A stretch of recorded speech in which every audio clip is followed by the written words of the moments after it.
Hello, welcome to Tae Kwon Do training. I'll be your instructor for today's show, Bob Lemire.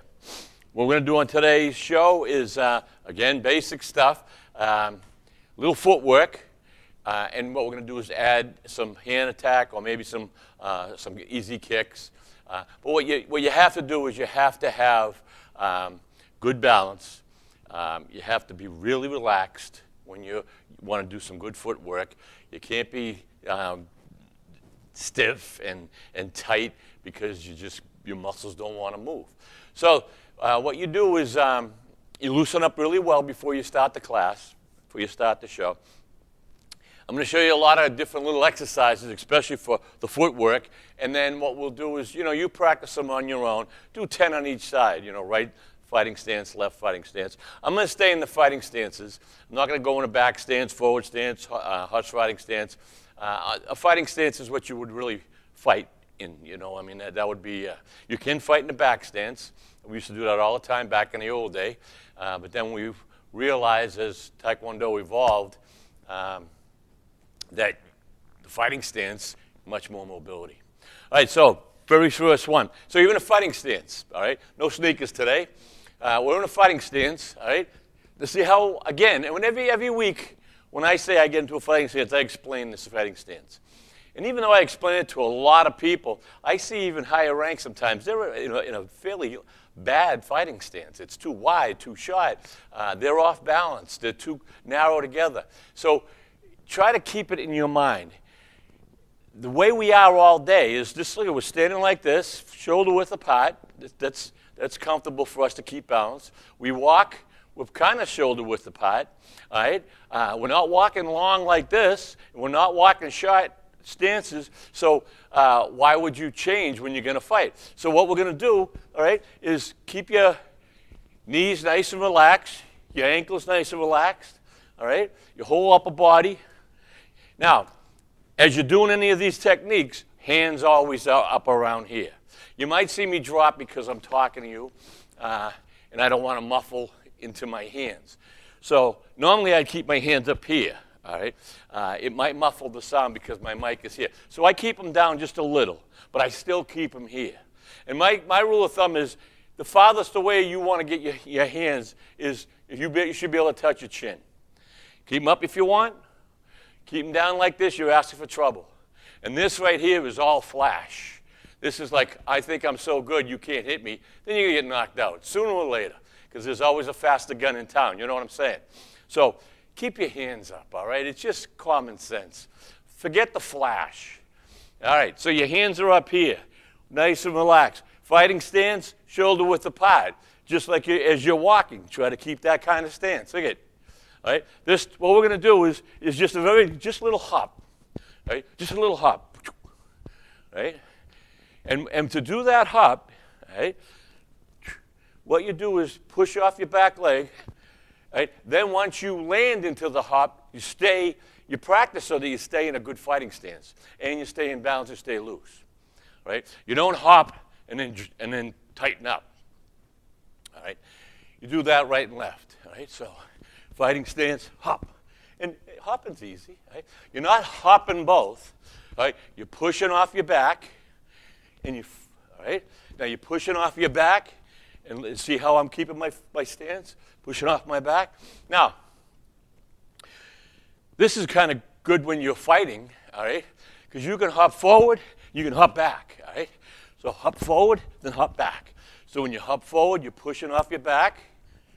When you hop backwards, you're pushing off your front. It's all common sense, but it's when you're fighting, you're in competition, or someone's attacking you. It's harder than you think because you're tight, you're scared, So if you practice it a lot, your body just gets used to it. So practice it a lot in the mirror, forward, back, right? Now, when you're fighting someone, and they're a little farther away from you, and you want to get that, I'm going to say just a back fist, something nice, all right? So you're here, right? If you hop forward and throw the back fist at the same time, right? Here, hands are up, back fist starts here, to the face, right? Then you move back. So if you practice going in fast and then getting out, it's you're in, you're out, all right? You come in, hit, back. So once you hit them, they'll want to hit you, but you're back here. Now you make them come to you. See, it's pretty easy, all right? So you just practice. See, as I throw this back fist, I'm throwing it to the temple or the jaw or the head. And as I throw that, this hand's still here, because I can block, I can throw another punch, back fist, throw a punch, or I can throw a kick. I got a lot of weapons going, a lot of weapons getting ready, because I've kept in a good stance, kept balance, kept my center of gravity, and I'm not off balance. Okay? As I said, we used to fight in the back stance all the time. Back stance, that used to be everybody. And we were good. We were fast. But as you can see, 60% of your weight was on the back leg, right? Which means 40% was on the front. So you could kick with your front and you could kick with your back leg. But we were sitting back. Where this is where the way you are all day, walking, running. All right? So your body knows this movement here.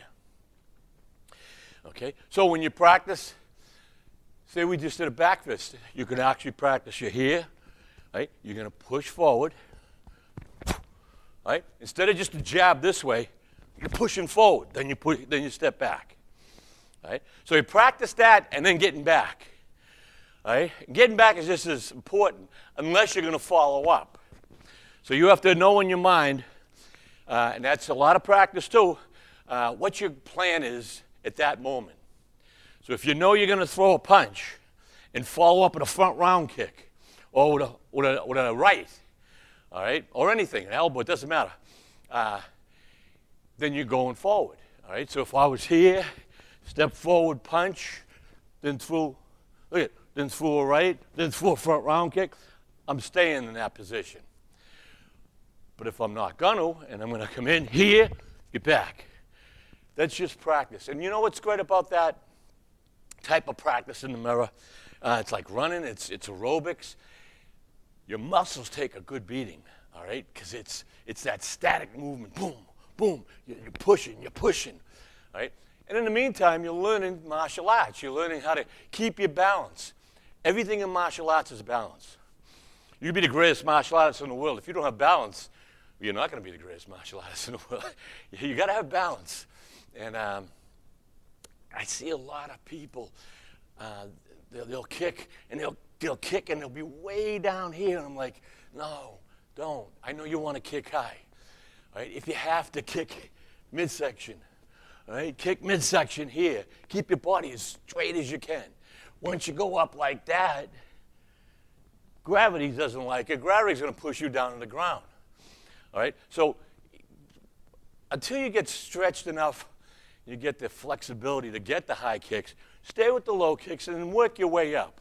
And it depends on your body makeup, your age. You know, there's a lot of stipulations on if you can throw a high kick. And if you can't, then that's fine.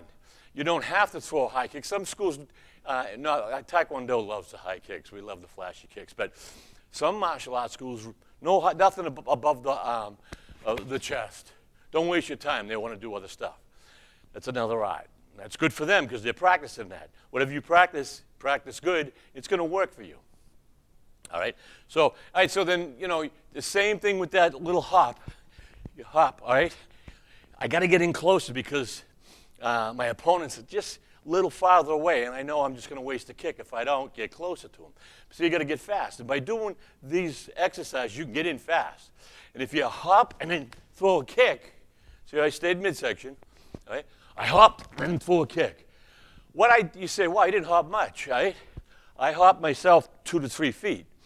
That's probably a foot where I would have hit him or I won't hit him. You see what I'm saying? And by throwing a lot of kicks, practicing over and over, you know exactly how long the extension of your leg is to most objects. Right? You just know it after a while. In the beginning, you don't know how far, how close, so you jam up or you completely miss.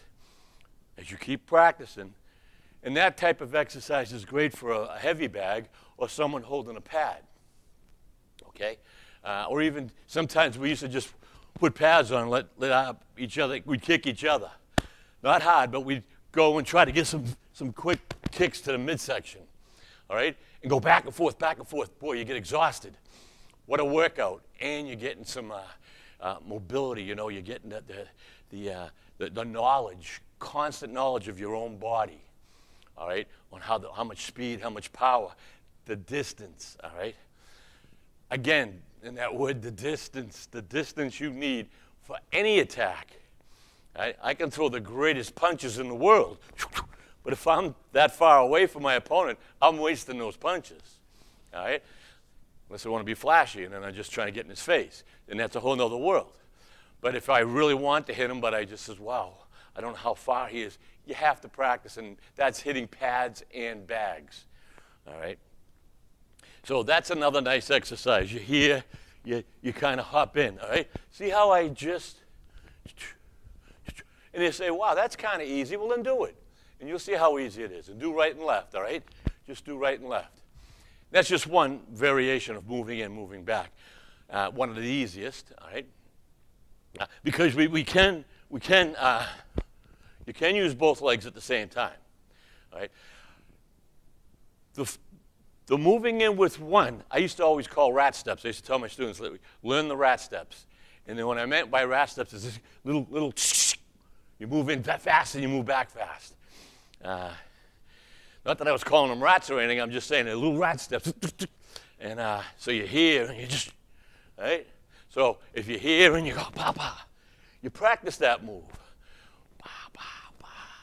It's your front round kick just to the midsection. You can go high section as you get higher rank or mid-low.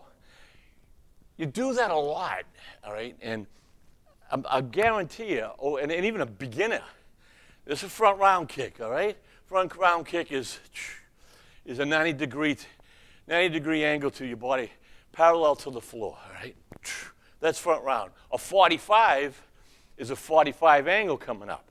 That's faster because you're not coming up doing that. And that's really good for your midsection also. Front rounds will give you a higher kick, all right? We practice both. You practice those type of kicks, and believe me, those kicks have won. I've actually lost a tournament. It was the Nationals, and I want to be flashy. I'm throwing kicks up in the air, jump reverse round kicks. I'm connected, I'm not connected. But the guy who was fighting me from Minnesota or whatever, all he did was throw front round kicks. And I said, you only get a point for a front round kick. You get 2 points for the head, so I'm going after his head. I want the 2 points quick. But that's how I was young. And, he won. He hit me enough midsection. And I says, how did he win? And they said, well, he hit you in midsection and you didn't hit him enough with the head. But that's another story. But anyway, so you can win tournaments just with that kick I've been showing you there, front round kick, once you hit your opponent. Or in the heat of a battle, front round kick to the midsection, to the ribs, all right? Anywhere groin to the knees or the legs. Good front round kick, especially if you had shoes on. Now you're coming in hard. So an easy kick like that.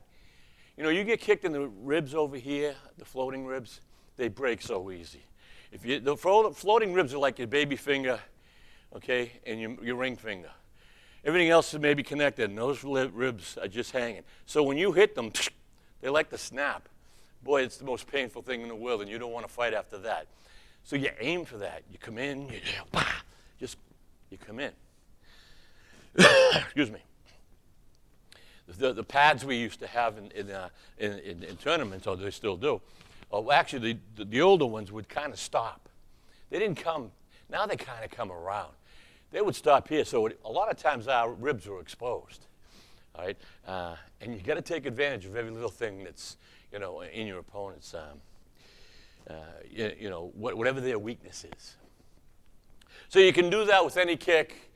You try to do the basic kicks, hop and foot snap kick. That's pretty easy, right? Just hop, foot snap kick. always remember, after the hop front snap kick, you can come in with a punch. You can come in with a front snap kick, front round kick. You can come back with anything. But stay with the basic single kicks to get your speed. Once you have your basics down, all right, a lot of people want to get into flash, and you can't get into flash unless the basics are there. And that's any sport that you are going to do, you have to learn the basics to the point where the basics are so easy. Then you put a little flash to it, or then you put an addition to it. And you'd be surprised how easy it is because you already have your balance. All right. I get a kick. I'll watch students from, my own school, other schools, and I'll watch them throw a kick, and then I'll watch them stagger or throw a kick and they're forward or back. And I'm like, if I was to spy him, I'd wait for him to throw the kick, and now I see his weakness. There's a weakness right off the bat I see. I'm going to let you throw your kick. I'm going to be here. I'm going to let you come in. You're going to throw the kick, and you're going to be a little off balance. Then I go in for the kill. That's how you work. All right? And a lot of times that would be a martial artist who trained a lot and someone who never trained on the street who tried to attack you. They're so off balance that they don't even know. So you have to take advantage of that, of their inability to keep their own balance. And never mind you're kicking to the knees and you're kicking to the legs, you're throwing them off. So you have that type of a step. Another one we can do is just a swap. All right, you're here, all right? You're here, you're coming in, and you swap. All right? Or you swap forward. You see what I'm saying? You're here, swap forward, and then you come in. You're here, you swap. You say, wow, that's easy also. Well, sure it's easy. Do a couple of sets for 10. Watch how uneasy your legs feel because they get tight and they get sore. By doing those type of exercises, all right, swap, right? Just that easy, all right? Now you're mixing up your opponent. They don't know which leg's coming in, all right, with the kick. Because a lot of times you're kicking with your back leg, all right? Or you're just swapping. They don't know if you're going to be a southpaw, which means, you're leading with your right, or you're going to be a righty, all right? So you learn that swap, all right? So you get the hop, then the swap, right? So you're here, you swap, 1-2 punch, all right? You're here, swap, front round kick, all right? You're here, you swap. When you do the swap, it's, again, here I am walking, look at it, all right? I swapped into my exact walk, my exact stance that I'm walking. Again, because I know that stance, I'm walking all day. I'm not walking tilting. I'm not walking that way. I'm walking straight. Been practicing it my whole life. And most of us do. So that's how we should fight. So again, when you relax, you swap. See, I can swap, punch, swap, kick. All right? I can swap, reverse round kick. You know what I'm saying? You can do anything you want to do. Push kick. A lot of times if you're doing a push kick,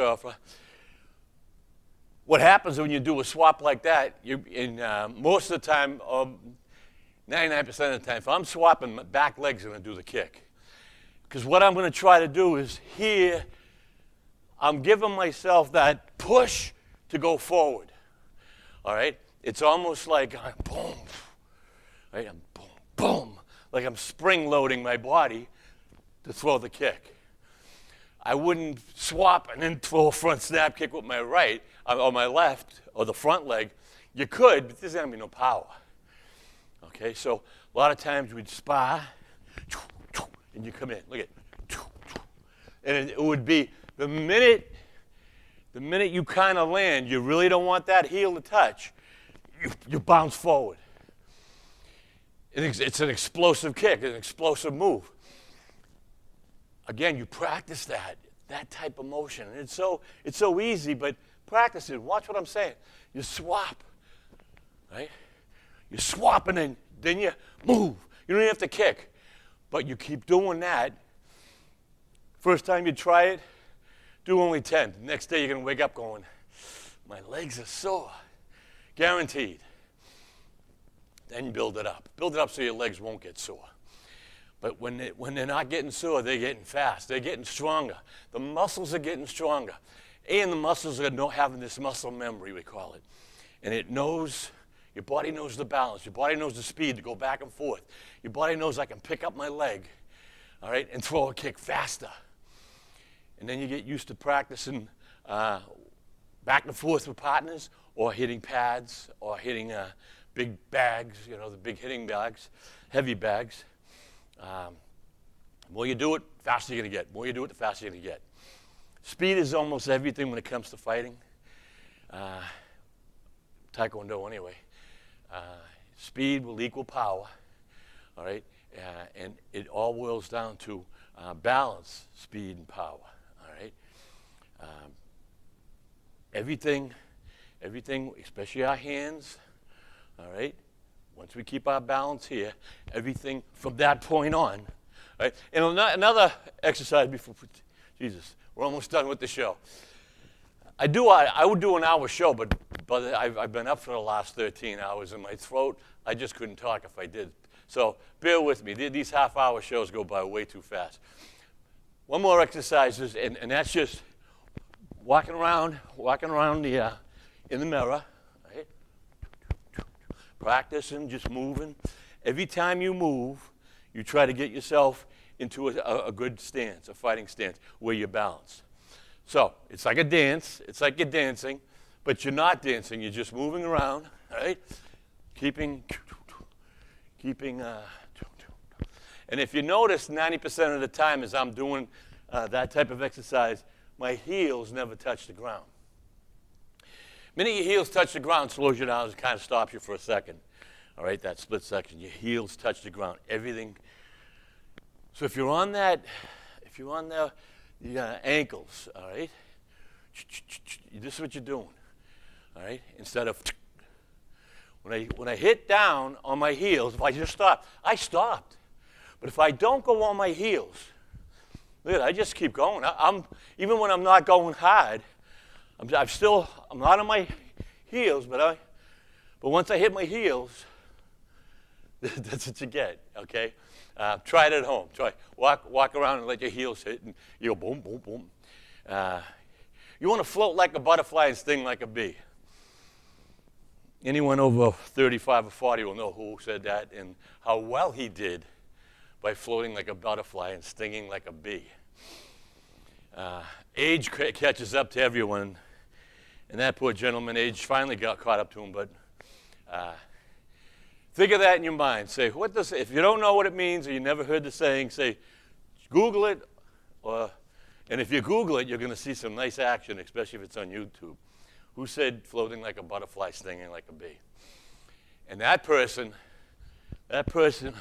moved around, especially as a heavyweight, as the other heavyweights are coming in like this, all right? They wanted to come in and kill him like this. He's bouncing around, and they're having a hard time catching him. And then in the meantime, as they're coming in, he's just stinging like a bee. Now you can do that with your kicks too. They're coming in, and you're throwing kicks, moving, right? What you're doing is you're staying on kind of the balls of your feet. You don't have to stay way up on your tiptoes, right? They're just touching. Sometimes they're just barely touching, right? And that type of exercise gets your calf muscles, your thighs, your everything, all right?